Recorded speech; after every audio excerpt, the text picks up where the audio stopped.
எளிமையும் மான என்னையும் கொண்டு சிங்காரத்தில் வைத்தீரே உம்மை பாடுவே.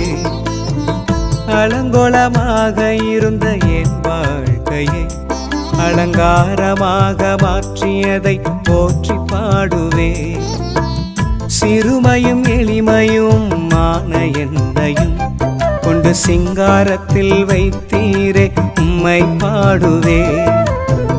அலங்கோலமாக இருந்த என் வாழ்க்கையை அலங்காரமாக மாற்றியதை போற்றி பாடுவே.